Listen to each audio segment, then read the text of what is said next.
Selamat pagi, siang, sore, ataupun malam. Perkenalkan, kami dari DPP kelas 04 kelompok 3 akan mempresentasikan hasil poster wawancara kami dengan arsitek yaitu Pak Robi Diko Juliarti. Pertama-tama, kami akan memperkenalkan anggota kelompok kami terlebih dahulu. Nama saya Praita Tiwida Pratama dengan NIM 1992209. Perkenalkan, nama saya Najla Nabila Atowoh dengan NIM 199222054. Saya Aziza Fauzia Hanifah dengan NIM 199222059. Halo semua, perkenalkan nama saya Royhan Ahmad Nur Ramadan dengan NIM 199222064. Saya Mariam Iha Kota Safari dengan NIM 199227074.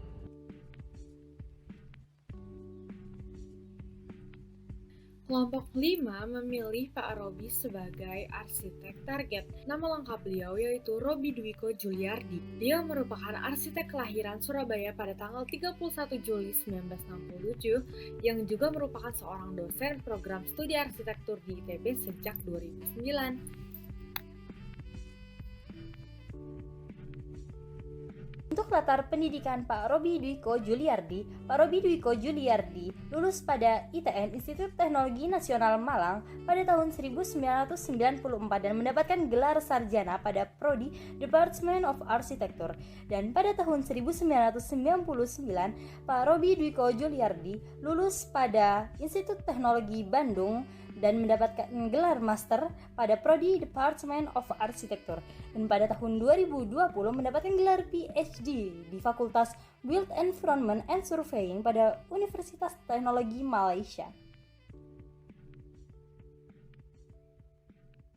Karir Pak Robi sebagai arsitek profesional sejak tahun 2000 sampai sekarang, ia bekerja di perusahaan Artes atau merupakan singkatan dari Architecture and Design Networking, dan sekarang ia berposisi sebagai Individual Advisor Architect. Selain itu, pada tahun 2021, ia berperan sebagai inisiator dalam gerakan Healthy Building bersama para arsitek profesional lainnya. Selain itu juga, pada tahun 2021, ia sebagai inisiator pada gerakan Green for the Building bersama para arsitek profesional lainnya juga dan bekerja sama dengan Kementerian PUPR Republik Indonesia. Nah, berikutnya ada fakta-fakta lain tentang beliau ini. Pertama, umumnya desain beliau itu tidak memiliki ciri atau style tertentu. Jadi, ide desain itu muncul secara spontan. Lalu, beliau ini juga menerapkan suatu prinsip yaitu learning by doing. Nah, beliau ini sangat menyarankan untuk para calon arsitek agar mencoba bekerja di lapangan sebagai konstruktor sebelum para calon-calon arsitek ini mendesain suatu bangunan.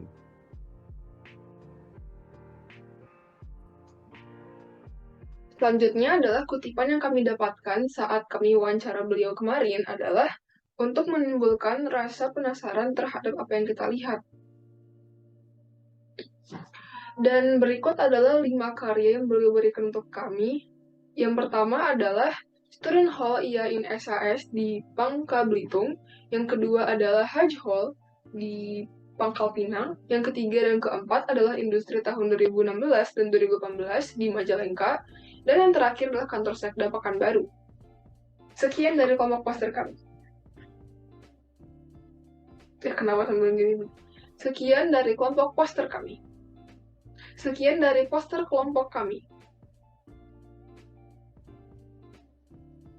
Halo semua, perkenalkan nama saya Najla Nabila Atowoh dengan NIM 199222054 dari DPP K04.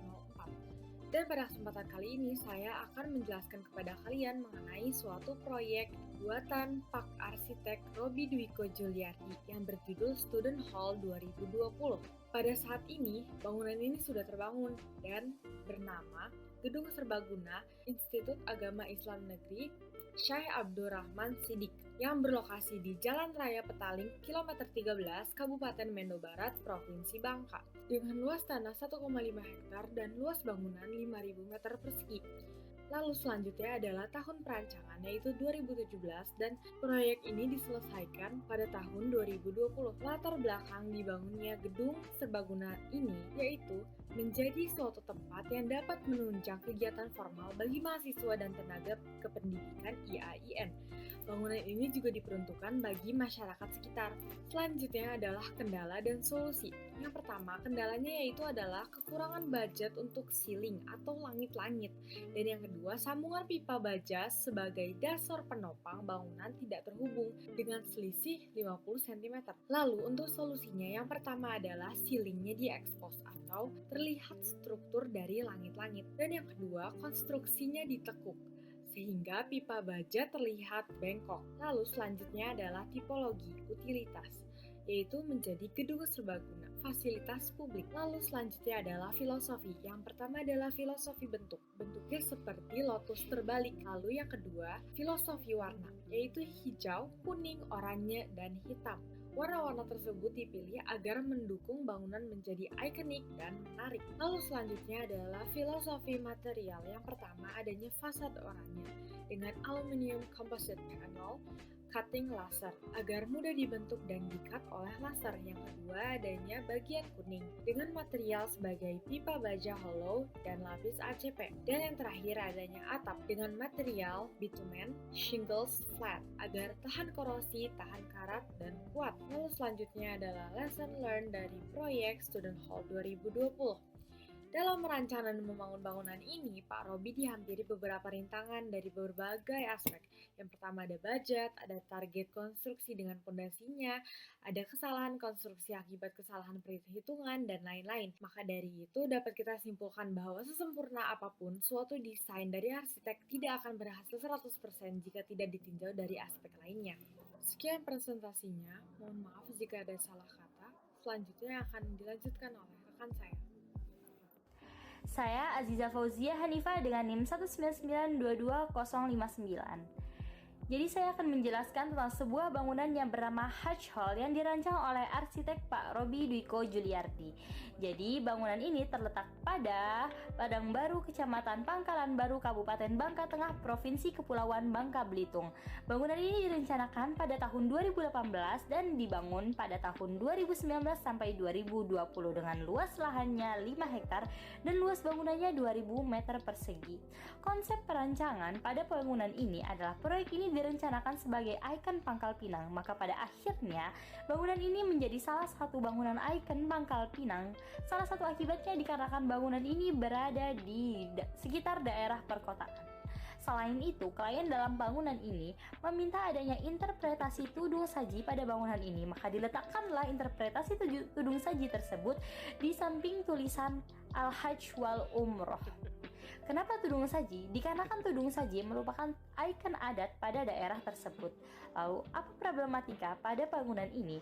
Problematika pada bangunan ini adalah kurangnya substruktur bangunan berupa tiang pancang pada bangunan ini, sehingga bangunan ini membutuhkan waktu yang lebih lama akibat memerlukan waktu untuk pemesanan tiang pancang terlebih dahulu di daerah Pulau Jawa. Berikut terlihat akan substruktur utama pada bangunan ini merupakan tiang pancang. Apa fungsi dari bangunan ini? Bangunan ini berfungsi untuk melepas dan menerima jamaah haji dan umroh. Lalu, apa pelajaran yang bisa kita dapat dari bangunan ini? Dengan bangunan ini, kita dapat mempelajari bahwa ketika kita ingin membangun suatu bangunan, maka kita harus merencanakan strukturnya dengan sangat baik. Apabila kita ingin sebuah struktur dan mengharuskan hal tersebut, maka kita akan membutuhkan waktu yang cukup lama. Tetapi apabila kita membutuhkan waktu yang cepat untuk pembangunan ini, maka kita harus memikirkan akan struktur yang sesuai, yang mudah didapatkan pada daerah tersebut. Selanjutnya, berikut terlampir tentang bangunan ini untuk tampak depan, tampak belakang, tampak samping kanan, dan tampak samping kiri, juga interior bangunan pada bangunan ini. Sekian dari saya, terima kasih. Halo semua, perkenalkan nama saya Royhan Ahmad Nur Ramadan dengan NIM 199220064 dari kelas DPP K04. Pada kesempatan kali ini, saya ingin menjelaskan salah satu proyek dari Bapak Robi Dwiko Juliardi, yaitu dengan judul proyek Sentra Industri Majalengka tahap pertama.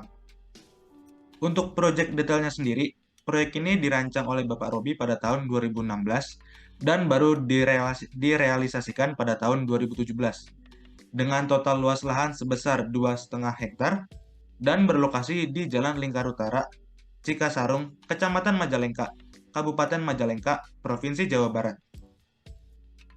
Konsep pada bangunan ini adalah contemporary functional, yang berarti bangunan ini hanya mengutamakan fungsinya sebagai sarana industri dibandingkan bentuk dan desain bangunannya. Dan untuk dari segi gaya bangunannya, pada awalnya bangunan ini mau menggunakan struktur atap menggantung, sehingga terdapat pengait di bagian atapnya. Pengait tersebut terdiri dari tiang dan kabel, yang tidak hanya memiliki fungsi estetika, tetapi juga memiliki fungsi lainnya sebagai menahan atap agar tidak terguncang ketika ada angin yang besar. Dan untuk materialnya sendiri, di bagian atap itu menggunakan spandek. Spandek dipilih oleh Bapak Robi karena dianggap ringan dan cukup murah untuk proyek ini. Kemudian di bagian tiangnya, beliau menggunakan pipa 1 inch. Pengait pada bangunan ini menggunakan pipa 1 inch karena bahan ini dianggap cukup kuat dan mudah didapat di mana saja. Kemudian Bapak Robi juga menjelaskan bahwa dalam proyek ini terdapat suatu tantangan. Tantangan pada proyek ini adalah masalah utamanya terutama masalah budget. Dan solusi yang digunakan oleh Bapak Robi dengan para konstruktornya adalah dengan pengurangan biaya pembangunan pada material-materialnya. Jadi misal yang tadinya material yang digunakan adalah material grade A, jadi terpaksa diturunkan menggunakan material grade B. Mungkin itu saja yang dapat saya presentasikan pada kesempatan kali ini. Terima kasih. Nah, untuk proyek berikutnya terdapat SIKIM 2 yang merupakan lanjutan dari SIKIM 1 yang sudah dijelaskan oleh rekan saya sebelumnya. Untuk detail proyek ini dirancang di tahun 2018 dan selesai dibangun di tahun 2019. Untuk luas lahannya yang digabung dengan SIKIM 1 tadi adalah 2,5 hektar dan berlokasi di Jalan Lingkar Utara, Cikasarung, Kecamatan Majalengka, Kabupaten Majalengka, Jawa Barat 45415. Dan untuk nama yang lengkap dari proyek ini sendiri itu adalah Sentra Industri Kecil dan Industri Menengah yang merupakan kepanjangan dari SIKIM itu sendiri. Oh iya, bangunan ini itu juga difungsikan untuk industri onderdil otomotif, baik motor maupun mobil. Untuk latar belakang kenapa dibangun proyek ini, itu klien yaitu Pemda Kabupaten Majalengka menginginkan ekspansi dari proyek SIKIM sebelumnya. Untuk konsep dan rancangan, konsep yang diterapkan pada bangunan ini adalah contemporary functional, di mana lebih dipentingkan fungsinya sebagai bangunan industri dibandingkan dengan aspek estetikanya sebagai sebuah bangunan. Nah, kalau kita lihat pada gambar yang tertera, itu terlihat ada lubang-lubang kecil di struktur bangunan, baik di kanan maupun di kiri. Nah, sesuai dengan permintaan klien, terlihat terdapat lubang-lubang yang berfungsi sebagai ventilasi udara pada struktur bangunan. Hal ini karena konsiderasi klien yaitu adanya penggunaan bahan-bahan kimia di dalam proses industri di dalamnya.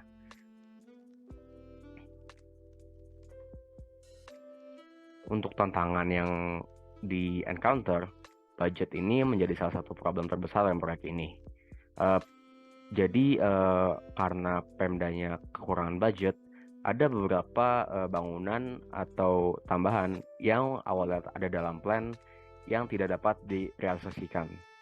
Nah, problem budget tersebut itu merambat ke problem-problem lain, yaitu kontraktor nakal yang merubah bahan bangunan tanpa komunikasi lebih lanjut.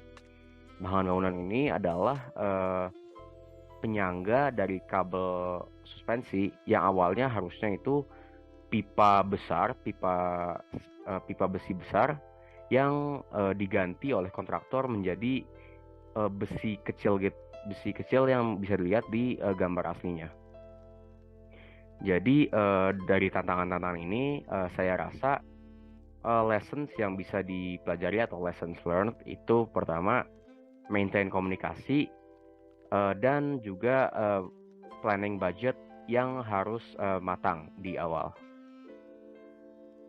Dan terakhir ini mungkin terdapat tampak depan dan samping dari bangunannya. Mungkin sekian saja dari saya. Terima kasih. Nah, yang terakhir adalah karya kelima dari beliau, yaitu kantor Sekda Pekanbaru. Kantor Sekda Pekanbaru ini terletak di Kecamatan Tenayan Raya di Kota Pekanbaru, Provinsi Riau, dan dibangun saat tahun 2016 sampai 2018, dan didesain pertama kali tahun 2014. Tipologi dari perancangan ini adalah gedung perkantoran. Lanjut ke latar belakang. Latar belakangnya adalah bangunan ini dirancang untuk menjadi tempat 4 pusat perkantoran pemerintahan Kota Pekanbaru dengan permintaan klien untuk menyatukan dua arsitektur dua budaya yaitu dari Islami dan dari Melayu. Selanjutnya dari konsep dan filosofi. Konsepnya ini adalah dari segi Islaminya itu mengikuti urutan tawaf, dengan kantor wali kota itu ibarat sebagai Ka'bah dan dikelilingi oleh kantor-kantor badan lainnya. Selanjutnya adalah kantor ini menggunakan kubah sebagai orientasi kawasan, dan juga permintaan klien itu sendiri yang paling personal adalah untuk mengikuti bangunan ini dirancang untuk menghampiri bentuk dari orang yang sedang berdoa. Dan arsitek ini memiliki ide untuk menjadikan kubah tersebut sebagai kepala dan bawah itu sebagai kaki bersila, dan menambahkan 10 jari-jari beton sebagai tangan sedang mengadah. Selanjutnya dari segi Melayunya adalah menambahkan langgam-langgam Melayu yang memiliki arti sebagai rumah kerajaan atau bangunan pemerintahan. Langgam itu disebut dengan langgam 3 bidaya tingkat. Kendala dan solusi. Kendala saat merancang ini adalah saat pembangunannya, dan itu umumnya karena budget. Dan karena budget tersebut, beberapa langgam lainnya yang perlu dipajang, yang perlu dipakai, kan itu nggak dipakai. Dan solusinya adalah untuk mengubah rancangan tersebut. Jadi nggak ada langgam, dan juga karena ada kendala di budget, jadi target selesainya melebihi target. Pembangunannya melebihi target waktu yang ditetapkan. Dan untuk material yang akan disebutkan adalah material yang untuk objek ikonik dari gedung ini. Yang pertama adalah langgam Melayu tersebut. Langgam Melayu itu merupakan fasad yang menggunakan cutting laser dan coating warna. Dan yang kedua, jari-jari tangan tadi menggunakan beton bertulang dan baja. Lesson learned dari perancangan ini adalah untuk menyesuaikan keinginan rancangan desain dengan adanya budget yang tersedia, agar tidak ada perubahan yang begitu masif saat pembangunannya. Dan beberapa lainnya adalah gambar-gambar potongan sisi samping atas dan bawah, sisi samping belakang dan depan, dan denah beberapa lantai. Oke, sekian. Berikut terdapat foto-foto wawancara kami dengan Bapak Arsitek. Nah, dengan itu kita sudah sampai di penghujung video presentasi kelompok 3 DPP kelas 04. Selamat pagi, siang, sore, ataupun malam. Wassalamualaikum warahmatullahi wabarakatuh.